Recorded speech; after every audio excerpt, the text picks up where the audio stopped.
All right, so we're live here for Bearded Theologians cast number 2, whatever we want to call it. We're still in the infancy process of this thing, and so as we figure things out, I'm sure things will shape and change as we move through this time.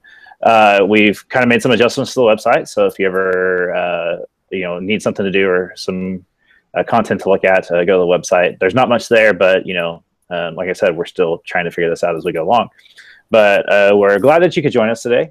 Today we're going to talk about boundary issues and talk about how we experience that in our ministries and in our personal lives and kind of just the social media life aspect as well. And so I'll turn it over to Zach and let Zach kind of begin. Yeah, I asked earlier today on Facebook what people would like us to talk about, and boundary issues was one of the first things that popped up, and it's so relevant not only in ministry but in our personal lives as well.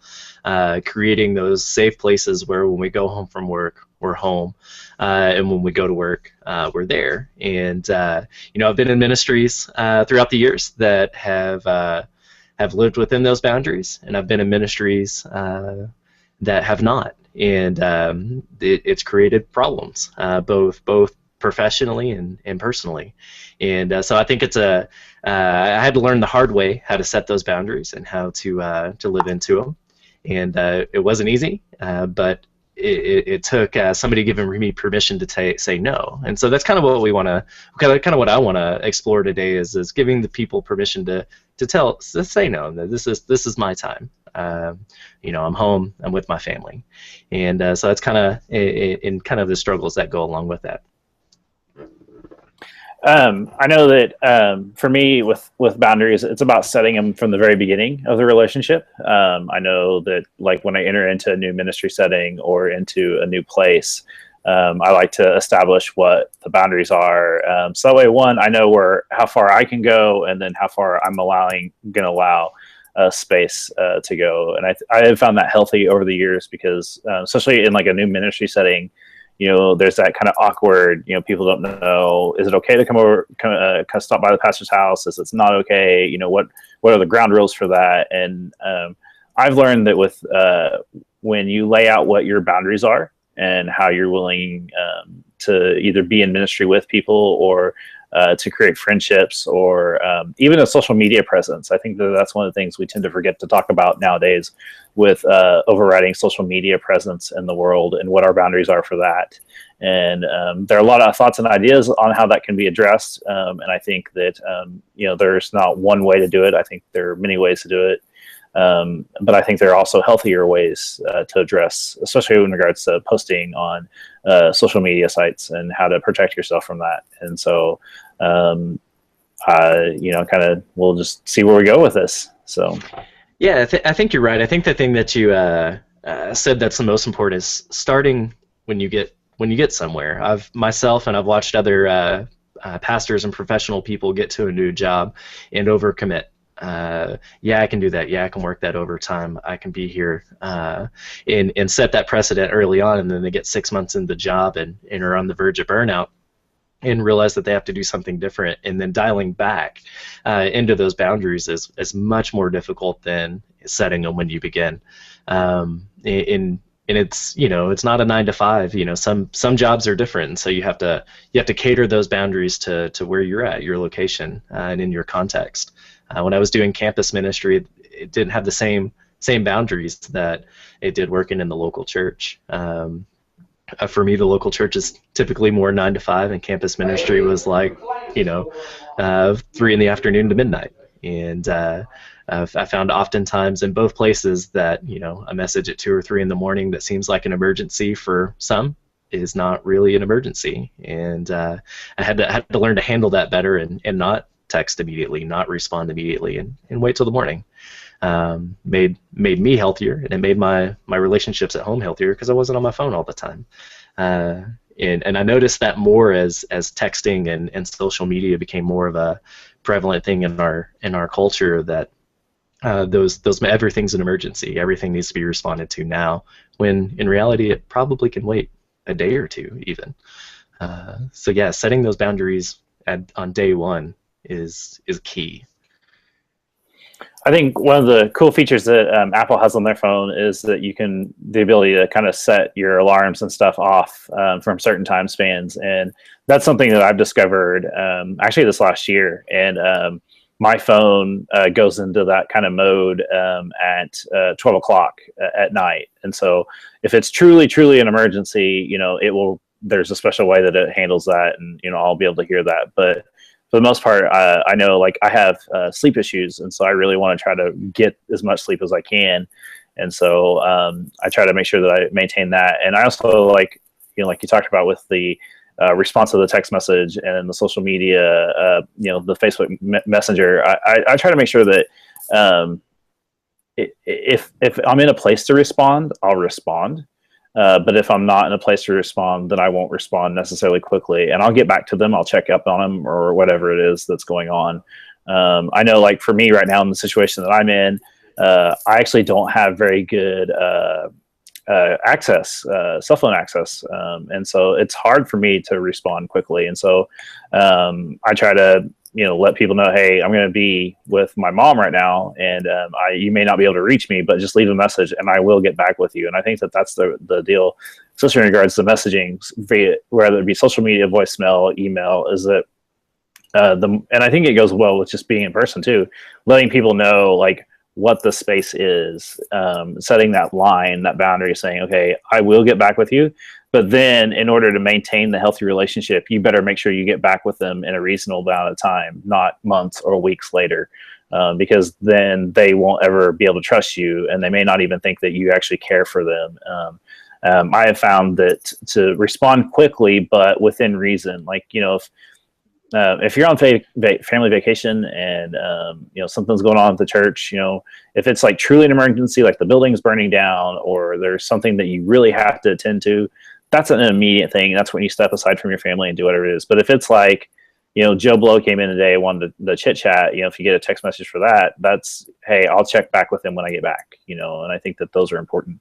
Because one of the struggles that we face in the local church is that we always have that. It seems like for a while there, when I was going last year, actually, it seemed like anytime I was going somewhere, we had someone pass away, and making sure that we have a plan and process for that in case I'm gone or out of pocket, and letting the congregation know. And I think that goes back to creating healthy boundaries. When you let the congregation know, or the people you're serving know, what your boundaries are, and saying, this is who I am, this is how I'm going to operate, and let's talk about this, and let's work this together.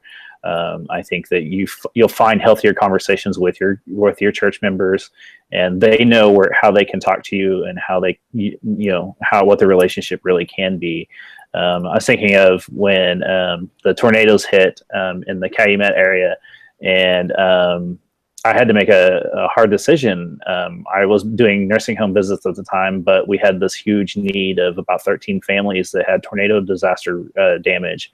And so I came to our SPRC and Administrative Council people and said, hey, because I'm handling this tornado disaster, and we've had several people helping with this, I'm going to need some people to do nursing home visits until we get all this cleared up. And they were responsive to that because they knew that that's something that was important. But being able to share that ministry together and saying, this is who we are, but establishing those boundaries. But realize that boundaries are not necessarily something that are a cement wall. It's more like a movable fence, and that sometimes some boundaries can bend. But if you break the boundary, then that's when you get into some serious issues. Oh, no doubt. And with setting healthy boundaries, like you said, you were able to go and help with with relief, and then empower folks in your congregation to go and visit. And with healthy boundaries comes healthy ministry. We've seen in churches all over the world this unhealthy boundary where the pastor has to do everything, and the lay people aren't empowered or even feel like they don't have to do anything. Like, go see people as the pastor's job. Well, no, it's all of our jobs. We all have a role to play in that. And unfortunately, those boundaries have been broken over the last 20, 30 years, and it's all fallen on the pastor. In trying to get congregations back into that mindset that we're a community, we're all a part of this. We all pick up the phone and make those phone calls. We all try to go by and see those people. And when you have to step away, or the pastor has to step away, that's already in place, and it's not a having to reteach or relearn or stressful, as stressful as it could be of a situation. That's already there. People are on the ground ready to go. That's good. We've seen that. We've seen that all over the place where somebody dies, something happens, and the pastor has to go away for a few days a week, be with family, be with people, and it seems like the church just struggles to even function for a week, and that's not healthy. Those aren't healthy boundaries, and that comes from not setting them, or setting them and then letting them break. Right, and I think that's also the struggle too, especially when we look in regards to a funeral. That's one of the prime times for a pastor to kind of step in and minister to the family. But I can tell you right now, as someone who's dealing with a family member who's on the verge of dying, I've really started rethinking that and thinking that maybe the real ministry happens before and after. The funeral is just one stepping stone in that, and that the true connection happens pre and post. And I've been really impressed with the pastor from my home church who's continually ministering to my parents as my mother enters into this time. It's made me really kind of think about my pre and post care for my congregants. And I think that that's the most important part, especially the post care, because far too often, the funeral happens and everybody goes away. And that person may be now a widower, and now they don't know how to live without this person, and how their life in society changes, because people that tend to be widowers tend to end up being like a leopard, and nobody knows how to talk to them. No one knows how to handle them, when in reality they're a person, and they still have likes and dislikes, but they have a brokenness in their lives that they're trying to figure out what to do next. And as they pick up the pieces, what a better way than having someone right there with them saying, hey, it's okay. If you're upset today, if you're going to cry today, that's fine. And I think that that's important, when we talk about boundaries, especially in ministry, because that's one of the bigger boundaries that we have to figure out and navigate as is, because there are times when we have to make that difficult decision of, you may be in the middle of a family vacation, and it may be one of those people that you have to come back for, and you just have to come back for it. But I think the flip side of that too is that with your family is that you make up that time that you missed. I think far too often we don't do the trade-off, and we'll go and do the funeral, but then we don't make up the time that we took away from our families as well. And I think that that's important as well. The more we can spend with that, the healthier we will be. Oh, absolutely. I had a pastor friend in the past who really explained to me how he set it up. He's got, there's 3/3 in a day is how he splits his day up, and 2/3 are for this, and a third of it's personal, or a third of it's for work, a third of it's for personal, and a third of it's for sleep. And he was very intentional on, if he had a funeral, he had something he had to be of outside of that normal work day, he didn't go in till noon. He took his time back and was with his family, and was with the people he needed to be with. And that made a whole lot of sense to me of, okay, if we look at it in sections, here's work, here's personal, here's what I need to function in those things. If we take from one, we got to give back to the other. And he practiced that. I watched him practice it very well. And he was in a pretty decent sized church that had the expectation that he was going to be there 24/7, and he helped break that trend, that cycle. It was good. And talking about helping people deal and deal with death and come out of that post, or pre and post. One of the encouragements I had this weekend for family and friends through doing my uncle's funeral was simply that: don't feel sorry for us. I mean, yes, grieve with us, but when you see us in the next coming days and weeks, encourage us, because we're learning how to go on, how to move forward without this person in our lives, and that's tough. And we don't need you to feel sorry for us. We need you to love us. We need you to encourage us and go with us in this process, because you're right. When you lose somebody like that, whether it's a spouse, an uncle, a parent, it's tough. It's learning a new normal without that person in your life, and people do take a step back because they don't know how to do that. They don't know how to be there for you, and that's for me that was encouragement for myself to do that with my congregation of don't just leave them there, you know. And oftentimes we have the before and the funeral, and then everybody else goes about their normal day to day, and it hadn't changed for them. Where for the family, it is different. There is a hole there, and we're trying to figure out how to do that. And so being their post is huge. Is huge. And I think that's where boundaries come in play. I think the more we work on creating healthy boundaries, not only as clergy, but as regular people too, helping your people understand what healthy boundaries are. Because if clergy have a horrible time of doing boundaries, I'm almost guarantee you that most other people do too. And I think that that's where we as a church can say, hey, you know, let's talk about what boundaries look like and what we can and cannot do and what we should and shouldn't do. You know, so that way we can be a better people, a more healthier people versus, you know, there are people that don't understand boundaries. And then when they break those boundaries of other people, it looks very awkward and weird. And then when that happens in a public situation, you really feel bad for them. And so then you kind of like, okay, so how can I help this person understand that they broke kind of a social norm boundary? And I think that that's where the church can provide training for boundary.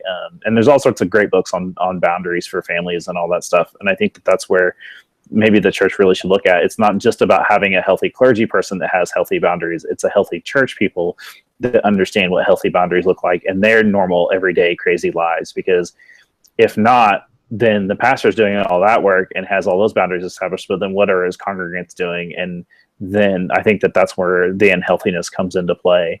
And I think that that's something that maybe we can, look into not only as us two, but in what we do, but maybe as a whole, and not spend so much time just focusing on ourselves, but actually looking at the people that we serve in ministry with.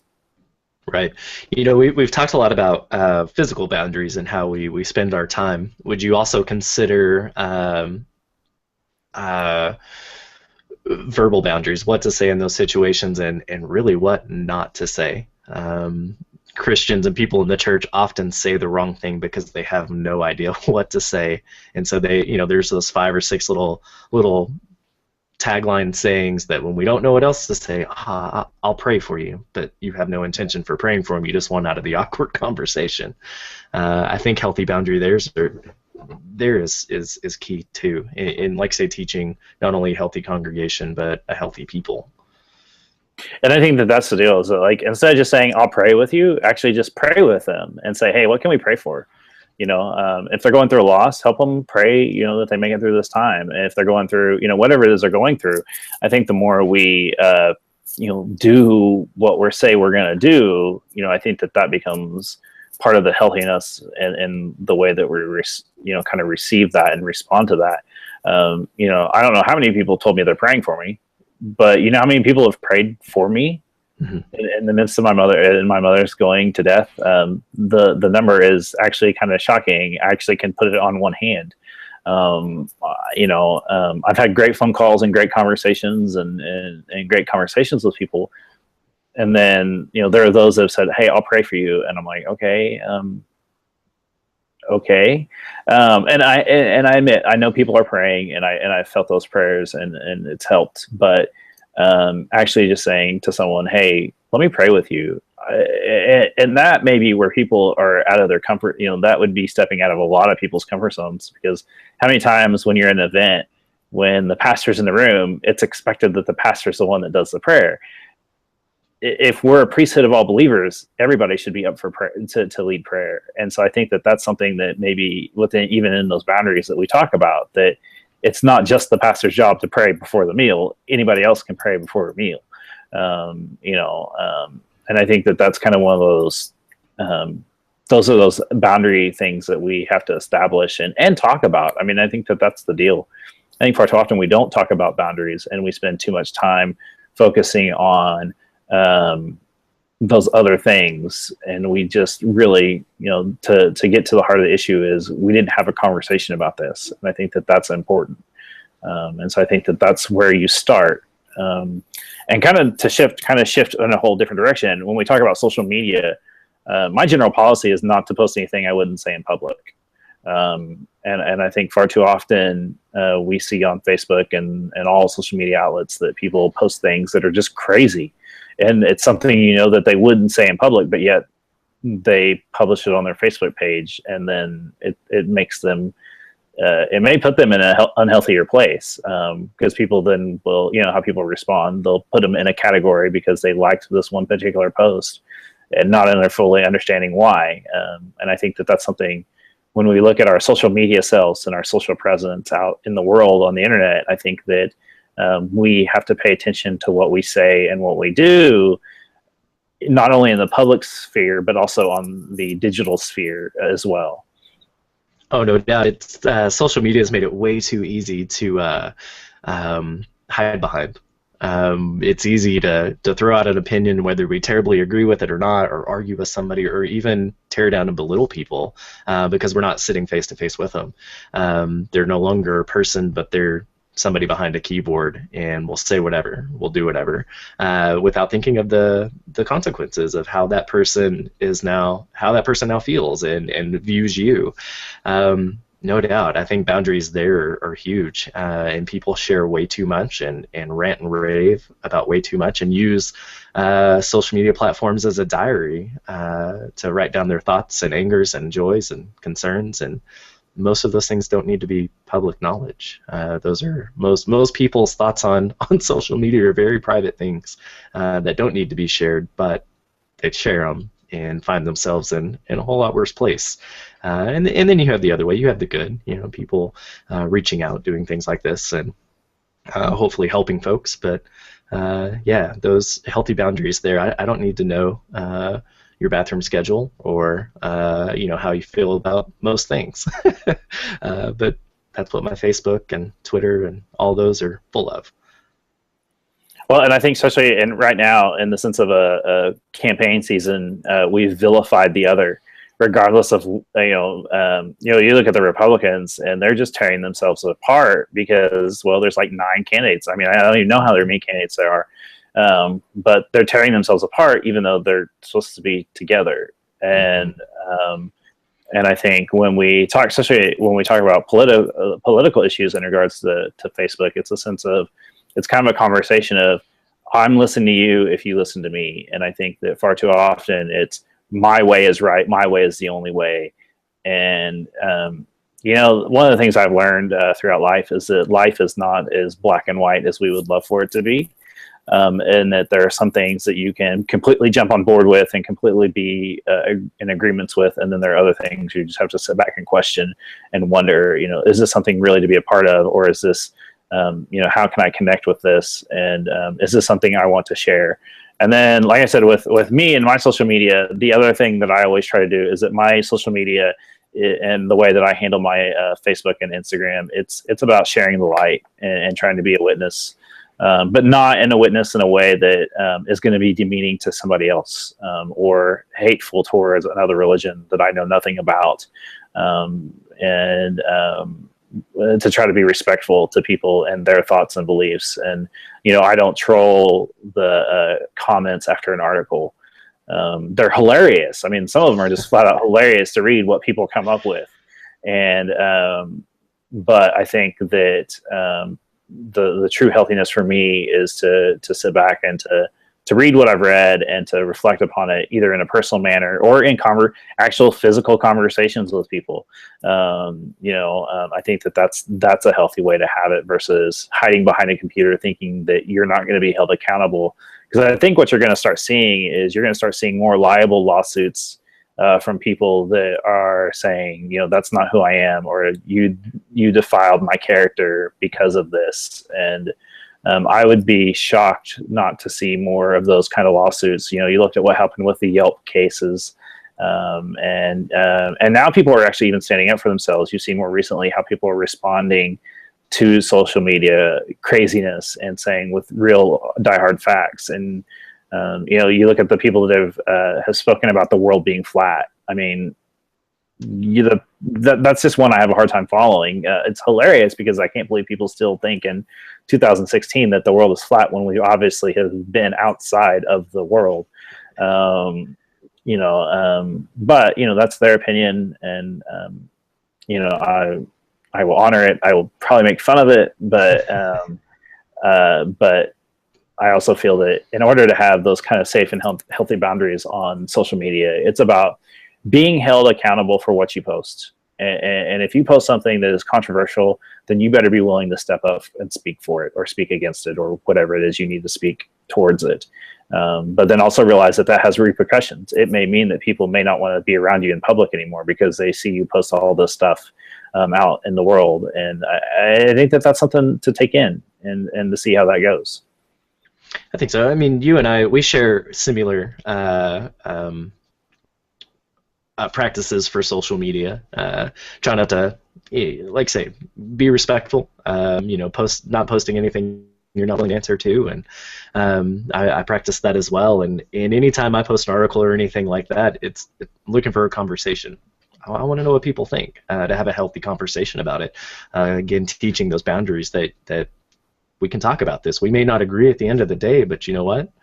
We talked about it. And it wasn't in a trolling manner, it wasn't in an angry manner, it was conversation.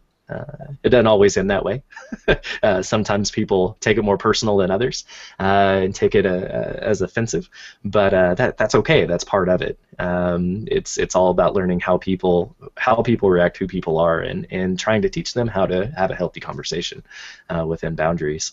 I think that's a good awareness of where we are today in the world, where our boundaries are, where social media and things like that have taken us. And I think you're right. I think we're going to see more legal issues as we progress on in the coming months and years because of it, because people aren't being held accountable and they're tearing and defaming and demeaning people.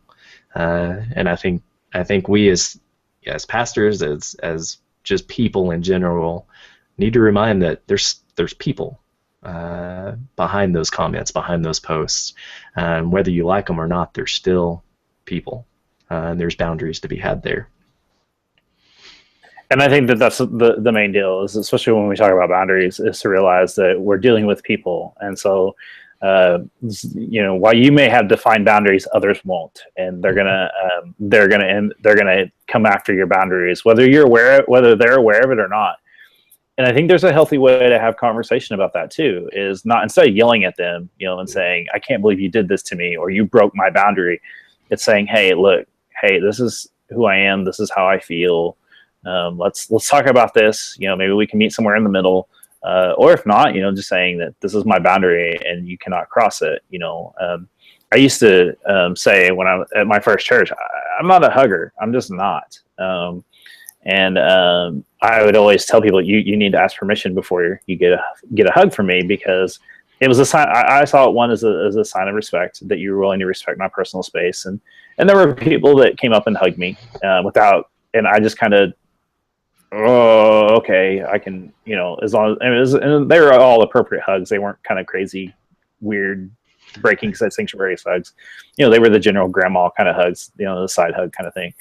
And so I had one lady, every time she'd come up and say, hey, can I have permission for a hug? And I would always say yes. There was never a time where I'd say no. I wasn't ever not in the mood for a hug. Who doesn't not love a hug? But I think that that's being honest about that and saying, I'm just not a hugger. And it's not that you can't hug me. You just need to ask, is this a time that I can hug you? And I think that that's kind of the deal. And I think that that's what it looks like to have healthy boundaries, is to have a conversation about who you are and what is comfortable for you. But also realize too that we can't just be stuck in our boundaries, and that sometimes we're gonna have to maybe expand or look at, what are some things that we can change that aren't making us either, if all you say is, the only way you can talk to me is, you call me, that's not necessarily a healthy boundary. There are other ways to have healthy boundaries to have those conversations, whatever they may be. And I think that when we are willing to have conversation, and I think that that's where some of our brokenness is in our world right now, is that we refuse to have a conversation. Then I think that we can. I think we can bridge some bridges that may have been burnt within those conversations, and just be willing to have open and earnest conversation.